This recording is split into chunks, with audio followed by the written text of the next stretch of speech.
Dave, you said the next few days would be all about recovery after a lot of travel over the last couple of days. What's that looking like so far? Exactly that.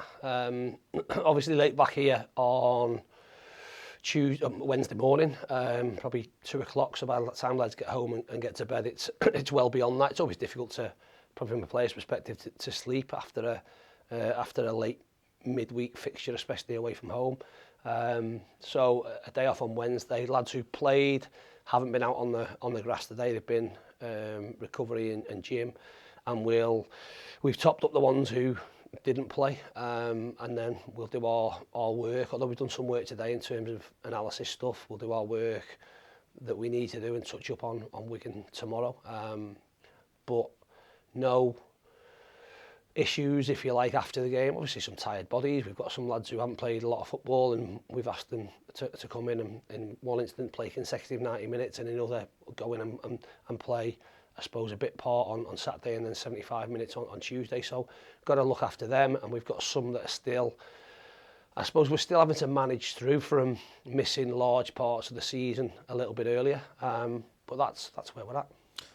In terms of the immediate aftermath of Tuesday, it was maybe one of those rare occasions where the players are actually a little bit more frustrated than you were. You obviously saw a lot of positives in the performance. How do you lift them, I suppose, after that? I'm not sure you need lifting. Listen, I'll be the most critical of our group, because it's my job to make us better. But I'll also tell people when I think we've done well, and I've asked over the last 5 or 6 games for us to be better in control. When we've got ourselves in front, well, we weren't in front and we had real control in the game on Tuesday. Got ourselves in front and dominated a game of football, and it should have gone on and maybe got the second goal. And if I'm being critical, that's where it'll be. Am I and are we disappointed with the manner and the timing of the goal that we conceded? Of course we are, and that brings a frustration, but it doesn't take away from the fact that we did some really good things in that game and didn't get what we deserved. And as I said after the game, my mind's not changed. I watched the game back, and sometimes what you see isn't what you see afterwards. And sometimes, like the flip side, sometimes you think you're absolutely terrible and you're not as bad as what you feel. But how I felt after the game on Tuesday, although we were all, like I say, disappointed, I saw what I saw, and I saw it when I watched it back again. So loads and loads of good stuff. One moment, and if we want to point fingers, we can point fingers at loads of people, but that won't benefit anyone. We've made a poor decision when we're in shape to try and win the ball back, and then we've committed a foul. We've then, I suppose, not defended that situation well enough, but I suppose that the learning from us comes that in the back end of games and when games are different, how you might have to change how you defend, because we've defended like that every free kick. Now, every free kick in the first part of the game, they sent 5 or 6 into the box. We had 8 or 7, so we only had 2 spare, 2 on the ball, and they always had one on the edge and one back. Well, because they're losing the game, they sent everyone in the box. They had 8 in the box. We had people at the front post that maybe didn't shuffle back far enough and got overloaded at the back, and they worked blocks on some of our players, which we do, and opened up a space. When you then take into the fact that Ben was in a position where he could make a decision as to what to do. He lost the ball in the lights. Then it looks a scrappy goal, but that turn of event, I suppose, can be prevented by us not making the foul. But ultimately, we've got to learn from it. That's all you need to do, and still take massive positives. I suppose you look back to, I've just been asked about the Christmas period, us not getting the results. Didn't really need to do an awful lot in turning round our fortunes in terms of results, because our performances were really, really good. We didn't get what we've deserved, unfortunately, on Tuesday, in my opinion, and I'm not really fussed about anybody else's opinion, is we didn't get what we deserved. And if we put in the same performance on Saturday as we did on Tuesday, I'll be really pleased, but I think we give ourselves a good chance of winning. Tansel gets your goal on Tuesday night, 2-2 for him.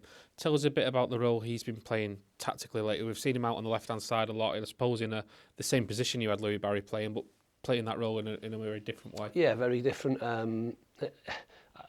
Listen, we're pretty flexible in terms of our systems and how we want to try and press and what I went into massive detail, what numbers we end up on the back line and where we need our forward to be. We started the game on Tuesday a little bit differently with him and Wood sort of centrally. We then, I suppose, looked at it, changed it after 15 or 20 minutes or so, and went in a slightly different way in terms of how we pressed. But again, we'll want to build in a certain manner and a certain shape, and we'll want to be out of possession in a certain manner and a certain shape. What we don't want, although at times he will find himself on the left-hand side, is that when we've got possession of the ball, ultimately he finds himself on the left-hand side, especially if the ball's on the right. So him and Woods then become more of a front two, a partnership.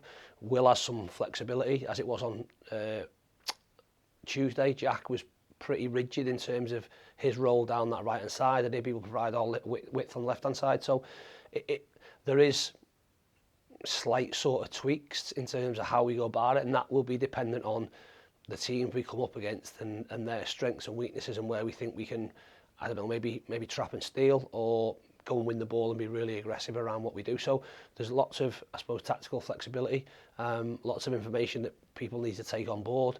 But what we still don't want to do is take away the goal threat of having him and Woods as best as possible in central areas, especially when we're attacking.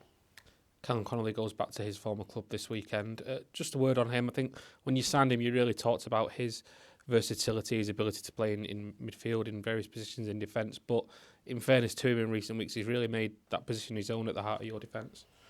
Yeah, like you say, his versatility and flexibility for a squad like ours is invaluable. Like with every new player that comes in, you bring them in because you've seen what they can do, and maybe at times you expect things just to click without any bumps in the road or hurdles to go over. When we were looking at probably our squad setup, did we envisage that Cal would be playing and having the most impact as a middle centre-back in a three? We knew he could play there, but probably not based on the personnel we had within our squad. But obviously with Fraser going out, you're then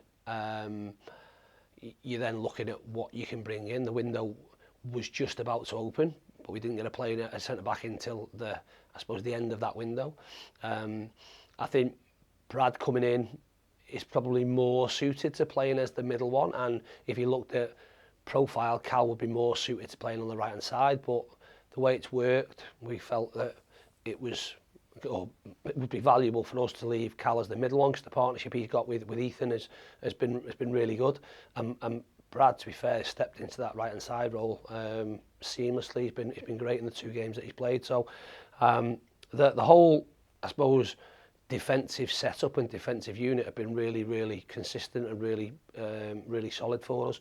If you look at like I said, the goals we've conceded over this run, really disappointed with the Barnsley one late in the game, just a sloppy one. We've conceded from 2 free kicks against Reading and on Tuesday against Bristol Rovers.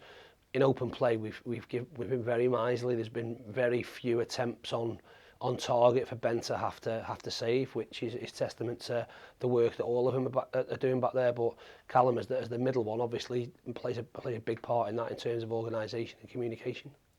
In terms of injuries right now, talking about the short-term ones in Lewis Bate, Callum Camps and Macca, are any of them in contention for Saturday?